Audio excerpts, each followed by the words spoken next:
What kind of bride admits, during her own toast, that she used to be married to her husband's boss, and still thinks she is the honest one? How does a quiet man answer a public wound without shouting or breaking the law? Before we dive deeper into this story, I have one small request. Please subscribe, drop a like, comment, and hit that hype button to boost this channel so more people can discover these incredible stories. I'm Lenora Vesna, 32, a payroll clerk who keeps everyone else's hours neat while my own life runs messy. I say honesty is love. I say secrets rot a marriage. I practiced those lines until they felt like skin.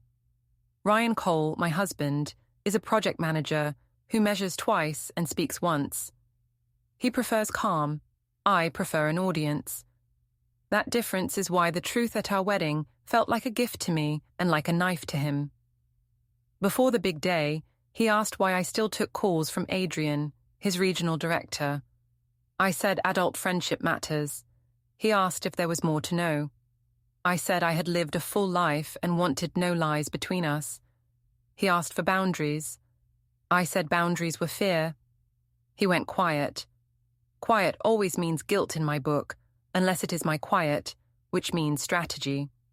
At home, small things change shape. 2 mugs dried on opposite counters. The guest bed stayed too neat. A thin binder labeled utilities felt heavier than bills. I opened our gallery and found a cropped photo of a document corner. On the wall planner, a blue circle marked a Tuesday with downtown 10:15. When I asked, he said it was work. I said good, then posted a soft selfie from the balcony. A cloud sync pop-up flashed on his laptop and closed fast. Folders sat in a row. Home, auto, bank. My sister Vera told me bravery wins the room. Adrian sent a brief message about meeting for coffee after the honeymoon. I saved his contact as a symbol to keep the screen clean. Ryan asked if the past was closed. I said yes, because paperwork can be closed and still useful. He stared at the door latch and moved to the guest room for better sleep. I told myself that space proves my point. I start by placing 2 clean mugs on opposite counters and call it drying space. He watches me and asks if we can keep our home soft this week. I say softness comes after truth. He asks what truth means today. I say it means I will not hide coffee with Adrian after the honeymoon. He asks why any coffee is needed. I say career guidance is never bad. I open the fridge and let the door stay wide so the light feels like a stage. I say I hate secrets. He asks if there are any left. I say none, because old paperwork means nothing. He looks at the thin binder labeled utilities and asks when I last checked the bills. I say I trust him with boring things. He says boring things hold a home up. I joke that honesty keeps a marriage strong. He asks if I am warning him or loving him. I say love is a warning before it is a hug. He sighs and rinses a plate. I slide my phone face down and then change my mind and set it face up. Vera's message reads that chaos makes a bride glow. I heart it and feel taller. On the wall planner, a blue circle marks Tuesday. Under it, in neat pen, I read downtown 10:15. I ask what that is. He says a work errand. I say we could go together. He says it would be quick. I ask again what kind of work. He says scheduling. I say his job is not a secret service. He stays quiet. I call the quiet controlling. In the bedroom, the guest bed is too square. Like a hotel bed, no one dares touch. I smooth the quilt anyway and tell myself order is fine. I check our gallery for a rehearsal photo and swipe past a cropped shot of a document corner on our dining table. I feel heat in my neck and name it stress. I take a balcony selfie with sky behind me and send it to Vera with a line about radical honesty. She replies that the caption should go bigger on the day. Back in the kitchen, he asks if we can talk about vows. I say my vow is that I will never lie again. He asks if I lied before. I say I edited for peace, the way all women edit. He asks if Adrian still texts. I say he does, for work, and I keep it tidy. He asks what tidy means. I say it means I saved his contact under a small symbol so no one gets dramatic. Ryan breathes in, then out, like measuring. I walk to his laptop as if reaching for a coaster. The screen wakes to a spreadsheet with initials and dates. He taps a key, and the screen becomes our bank login. A cloud icon flashes, file uploaded successfully. On the desktop, 3 folders sit in a straight row. Home, auto, bank. I say he is nesting like a bird. He says he is organizing. I call it anxiety, not order. He asks me to rest early. I say I am meeting Vera on the balcony to check speech lines. He asks me not to make the reception into a show. I say a wedding is a show with cake. He looks at the sink and wipes a small ring of water like it matters. I roll my eyes and call him sweet in a dull way. I arrive early and let my heels announce me. 2 co-workers whisper near the copier about a rumor that I used to be married to someone high up. I step closer and ask if HR needs paper. They scatter and say they love my shoes. I smile like I own the hall. At my desk, I queue invoices and answer 3 vendor emails in 10 minutes, then open a tab for makeup ideas that pop on camera. A message pings from Adrian. He writes that he will be near the co-working cafe at 4 and asks if I can stop by to align expectations. I tell myself alignment is professional. I reply with a small yes. Mara walks by and asks if I have a moment. I say, of course, and carry my calm into the HR room. She says some posts tied to my name include company tags and jokes about bosses. She asks me to keep brand risk low this week. I say my life is my life. She says perception is part of every role. I say I will be mindful, and then ask if she liked my engagement photos. She says they were elegant. The word elegant sounds like offense. Back at my desk, I catch my reflection in the black screen of a spare monitor. I adjust my hair and tell myself, this is the face of a woman who will run the room. A group chat with office friends pings with a rehearsal teaser. Someone writes that my speech better be raw. I type a heart and a flame and feel a thrill. I open the payroll software and breathe in order. Beneath it, a message thread on my phone titled Follow-up Lights with 2 previews, then hides. I want to tap it. I leave it. Ryan messages that the caterer confirmed the head count. I reply with a thumbs up and no words. He sends a small photo of the seating chart with our names close. I feel a pinch and label it guilt. I close the chat. At 4, I enter the co-working cafe. Adrian stands with the kind smile that used to pull me forward like a tide. He asks how the planning is going. I say, I am keeping everything honest. He says honesty is his favorite trait in me. I absorb that like food. He asks if I am happy in payroll. I say I am stable and helpful. He says the regional office may need a compliance role soon and my brain would fit. I say he always saw my value. He says he likes that I say quiet things out loud. Ryan calls while I sit there. The caller ID shows as private because that is how his work number routes. I let it go to mist and say I was in a meeting. Adrian raises an eyebrow, and I say, we are practicing openness in the marriage. He says openness is rare. His praise makes my spine warm. I do not notice the way my voice changes until I hear it from above, like I am listening to a recording of myself. I keep my ring visible, but angle my wrist as if light were a friend. Adrian says we will always share history. I say history is not a chain. He says he respects that. I say respect is why we can meet. He smiles and changes the topic to budgets. I take notes as if this is a training. I do not write the part where he says I look steady and bright. When I get home, Ryan is at the desk with headphones on. He turns the screen away as I enter. I see a Cloud Sync pop-up flash file uploaded successfully and then fade. The desktop labels look clean again. Home, auto, bank. A tidy tree named Archive A and Archive B sits in the corner for a second before he closes the lid. I ask if he is excited for tomorrow. He says he is ready to show up and keep things simple. I say simple is for small stories. He asks if we can agree to save private details for private moments. I say the point of a toast is truth. I try on a dress in the bedroom and take a mirror shot. Vera messages that the color makes me look powerful. She tells me to tell the room I learned marriage twice and picked the better man now. I tell her that line is perfect.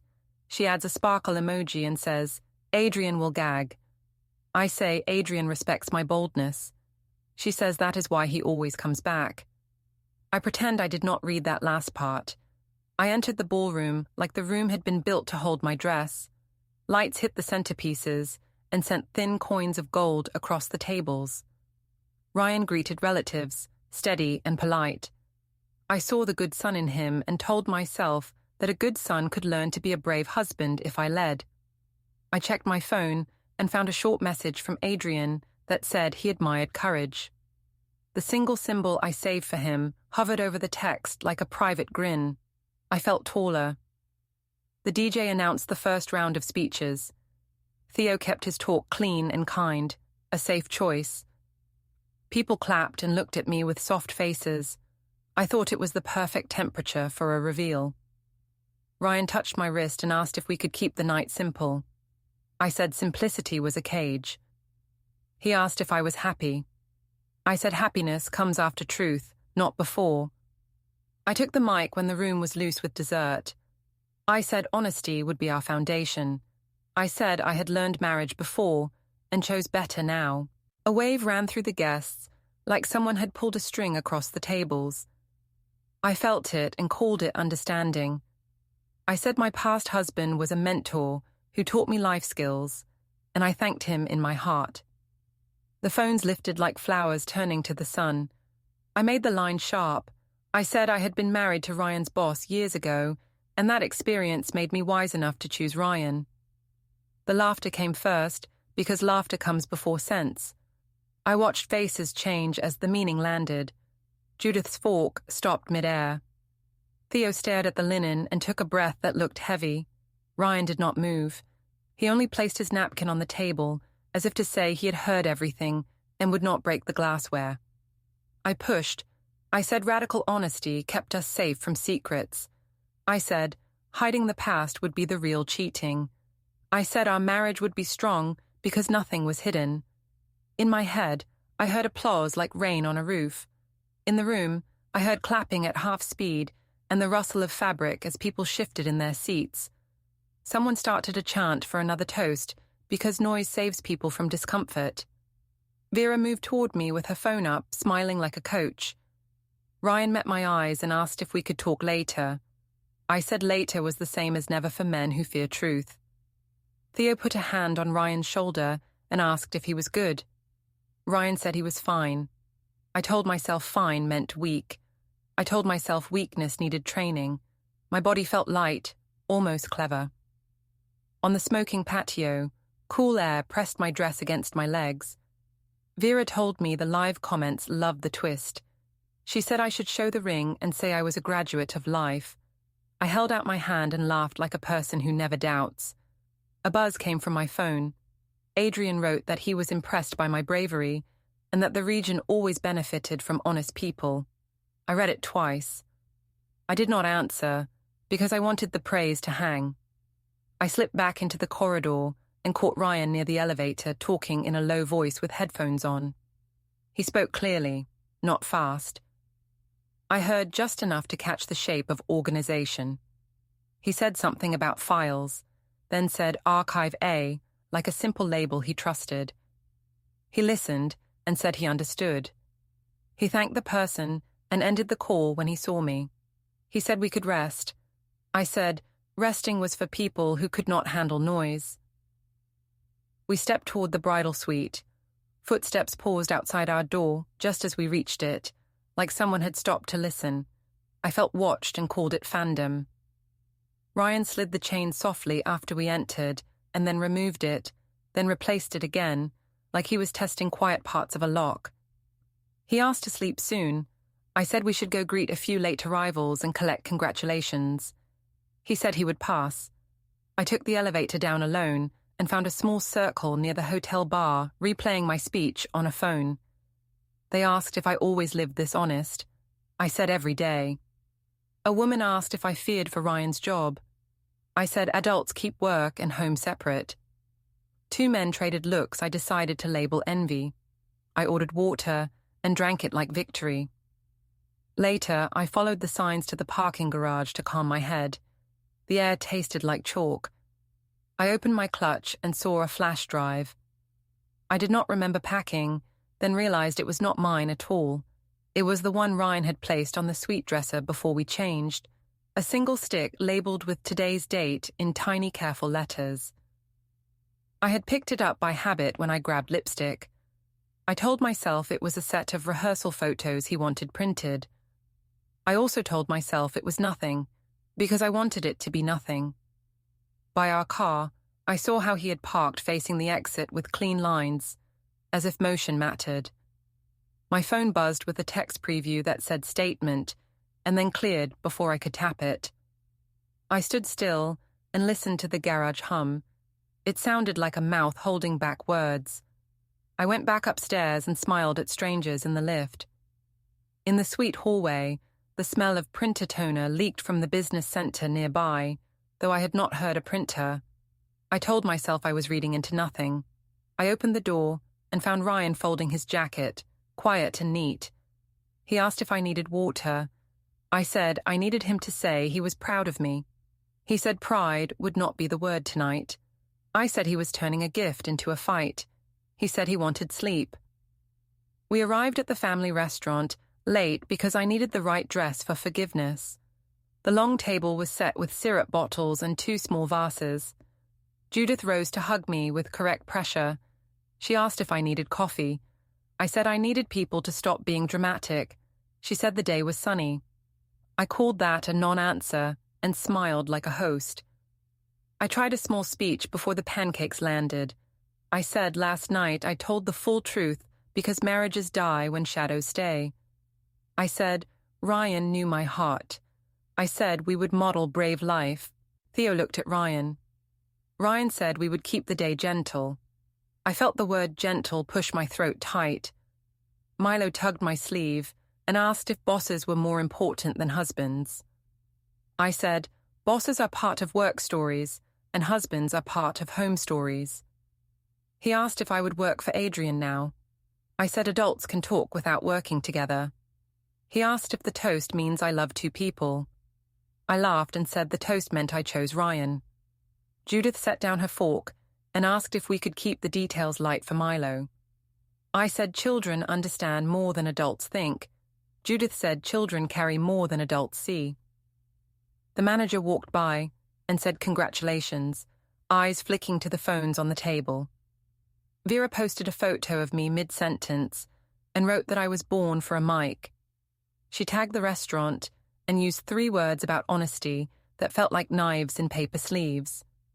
Ryan asked if we could sit without phones. Vera said engagement was part of joy. Judith looked at her napkin and folded it into a rectangle. After we ate, we walked to the park. The swings needed oil.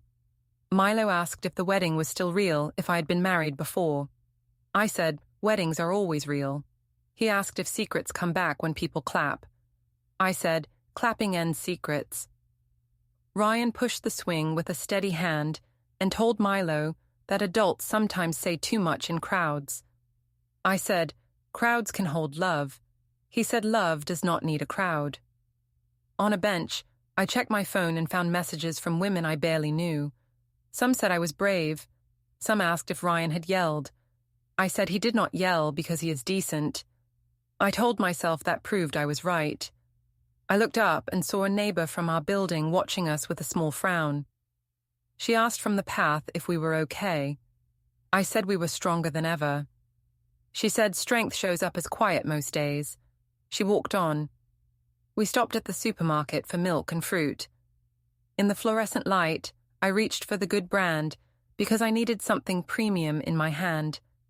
2 people from the hotel looked away too late, then smiled too fast. I told Ryan that public opinion would swing back. He said public opinion had no vote in our house. I said everything is public now. He said records matter more than noise. The word records felt sharp, like a note left on a locker. At checkout, my phone buzzed with a calendar reminder I did not set. Downtown 1620. The screen pulsed once, then the alert cleared like it had been pushed under a door. I stared at the blank space it left and felt the air thicken. I put my phone down and grabbed a magazine I did not want. Ryan asked if I had everything. I said I had enough. Back at the apartment, the hallway smelled like dust and warm plastic. The guest bed in the spare room looked freshly made, corners crisp. 2 mugs stood on opposite counters again, far apart like people waiting for separate buses. The study door was half closed. I pushed it with my foot. The printer light glowed without printing.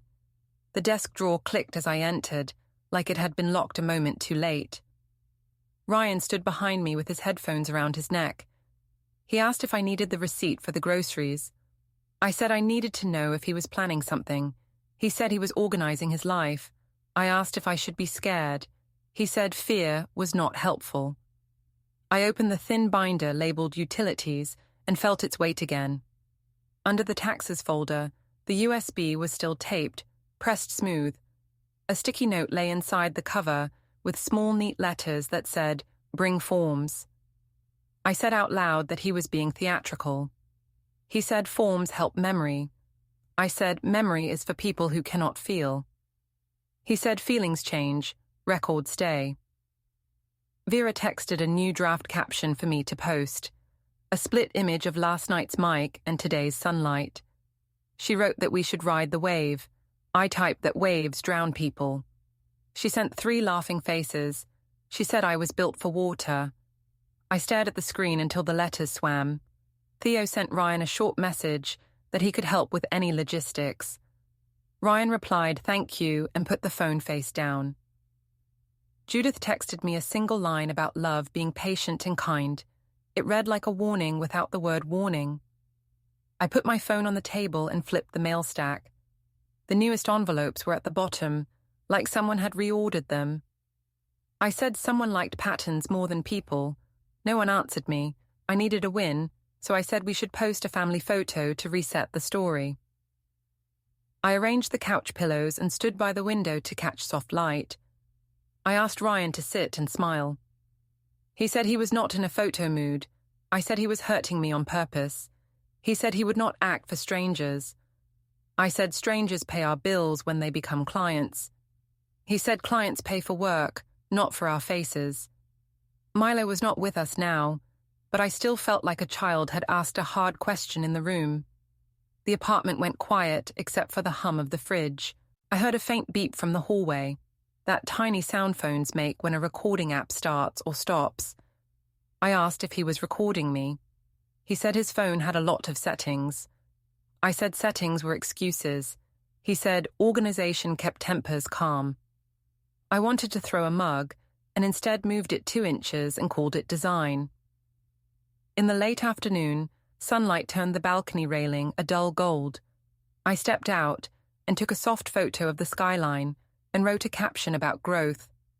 I almost added a line about learning marriage twice, but the words tasted like metal now. I deleted the draft and saved the photo without text. Behind me, I heard the printer spool a single blank page and then fall quiet. The sound felt like a shrug.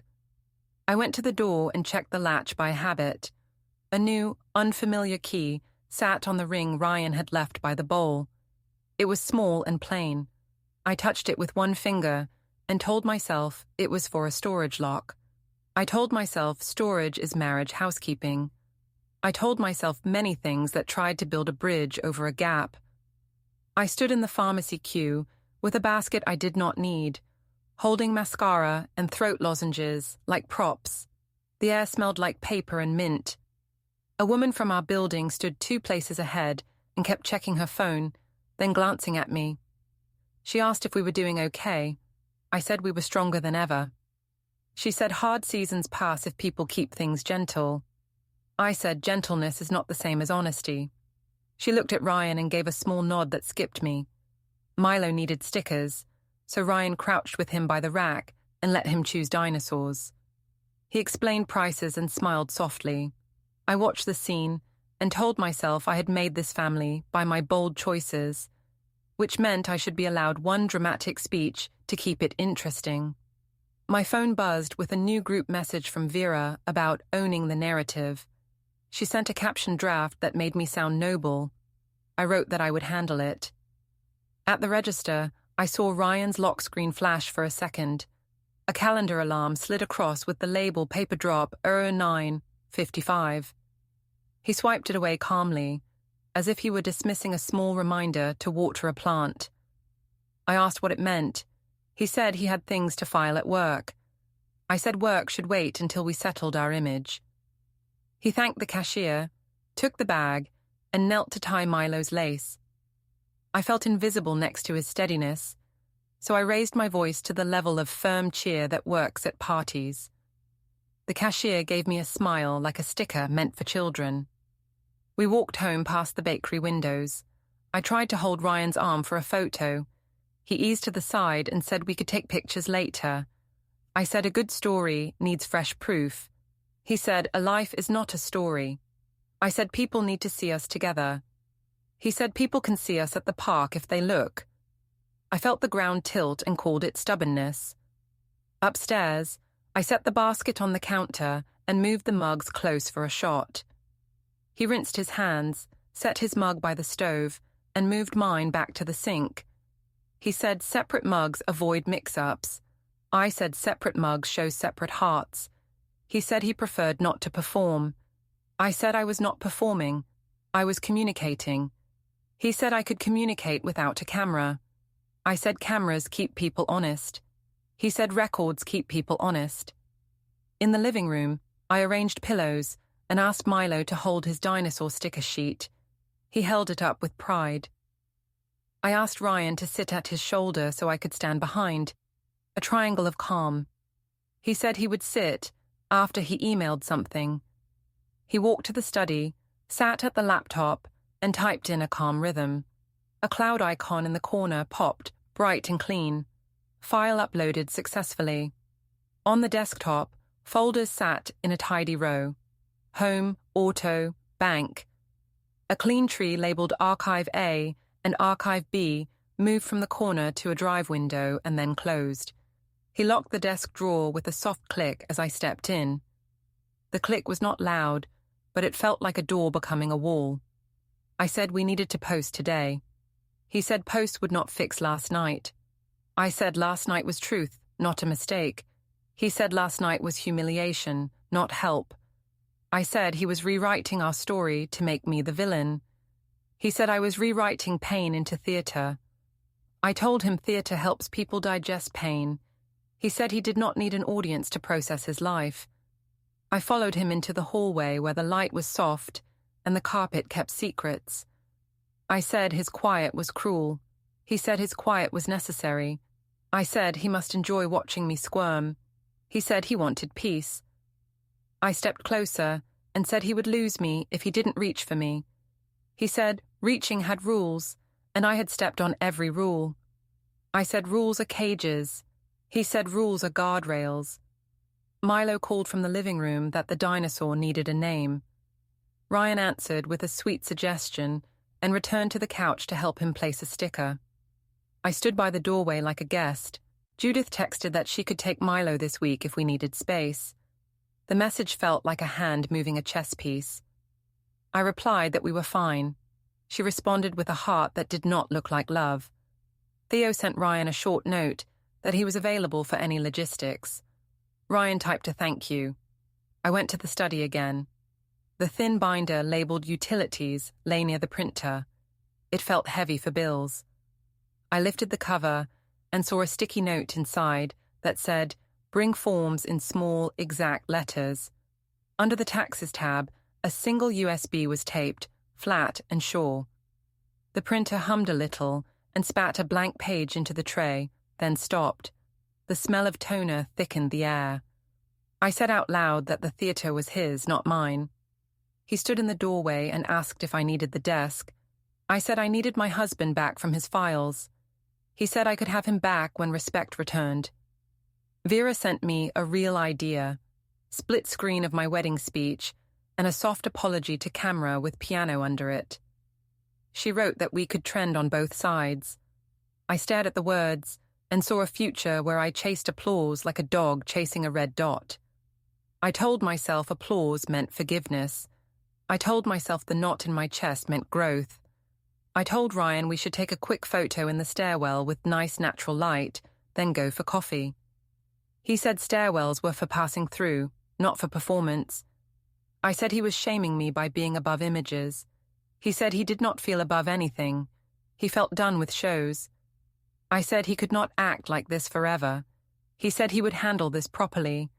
The word properly felt like steel sliding into place. He spoke it with no anger, like a measurement. I froze with my hand on the banister. I asked what properly meant. He said it meant no more scenes, no more sudden speeches, and no more public surprises. He said it meant steps, not circles. I said I wanted to know the steps. He said I would, in time. I said time was a trick he used to avoid me. He said time is how people stop breaking things. He took his keys from the bowl. The ring jingled with that new, small key. He put on his jacket. I said I would post that we were going to coffee. He said to enjoy my afternoon. He walked down the stairs. I followed part way and stood on the landing, half in light, half in shade. He looked up and said again that he would handle this properly. Then he left. I went back inside and stared at the blank page in the printer tray. I picked it up and waved it like proof of something I could not name. I dropped it back and sat on the couch. Milo asked if the dinosaur could come to the cafe. I said of course. We tied shoes. We went down to the parking garage because I wanted the picture of a family getting into a car, which looks like normal life even when it is not. By the car, Ryan adjusted a labeled bin in the trunk and closed it gently. The car faced the exit like someone had thought about which way was easiest to leave. He buckled Milo in with sweet focus and said he would drop us off and pick us up later. I said we could all go together. He said he had errands. I asked if he meant paper drop 0955. He nodded and kept his eyes kind. I chose a bright dress again. Bright reeds as hope in photos. The courthouse lobby surprised me by being warm, with a tall ceiling and a plant wall. Security officers watched the flow of people without judgment. I stood near the directory and practiced a soft face. Theo appeared at a distance with his hands in his pockets, pretending to read signs. He saw me and gave a small nod that meant he was here for Ryan, not for me. Ryan stepped out of an elevator with that careful way he walks when he has decided something. He saw me, stopped near the bench, and said we should be clear. I said we could be clear over soup. He said clarity did not need soup. I said I was ready to apologize if that helped.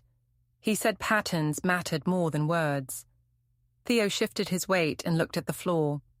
A woman in a standard suit approached with a calm face and a slim folder. She asked if I was Lenora Vesna. I said yes. She asked me to confirm my address. I did. She said she had documents for me. She handed the packet to my hands and explained, with simple phrases, what it was. The packet contained a divorce petition and a request for temporary financial and possession orders. It included an initial custody schedule for Milo on a clear, repeating pattern. The language was not sharp, it was exact. She said the next steps and dates were listed inside. She asked if I had questions about receiving them. I said I did not understand why this was happening here. She said public service adds clarity. She nodded once and stepped back. The lobby kept moving. A stroller rolled by. A man laughed into a phone near the door. A distant copier made a low sound. I looked at the first page and saw our names in fixed boxes that did not care about my tone on a microphone. I wanted to say the words wait and please. And what came out was, I am the honest one. Ryan said he heard my honesty last night, and it was public humiliation, not care. I said this was over a joke. He said it was about a pattern of disrespect I named as courage. I said we could try counseling. He said we would follow the process in the packet. I said he was scaring family with a cold wall. He said, boundaries keep families safe. He spoke in that even way he uses when measuring wood, as if he were leveling a shelf no one else could see. Theo kept a respectful distance. He looked like a man holding a door that did not belong to him.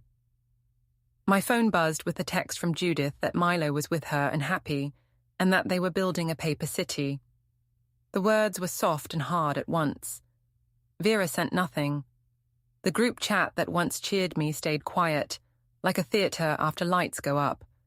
I tried to step closer. Ryan took half a step back and said all contact would now be through proper channels listed in the packet. He said pick-up and drop-off times were there. He said temporary instructions about accounts, and the apartment were there too. I said I was not a risk. He said the orders were neutral and temporary. He said he had chosen a lawful path so that the next part of our life would not be a fight in public. The woman who had served the papers returned and asked for a quick signature to confirm receipt. I signed on a small pad.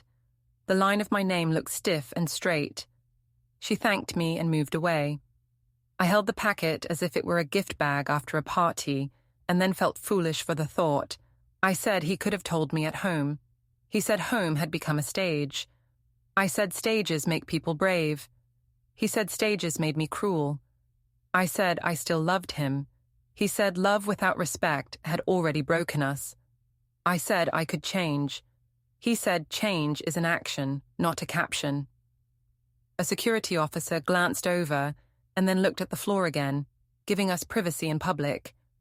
The plant wall gave off a light scent like watered leaves.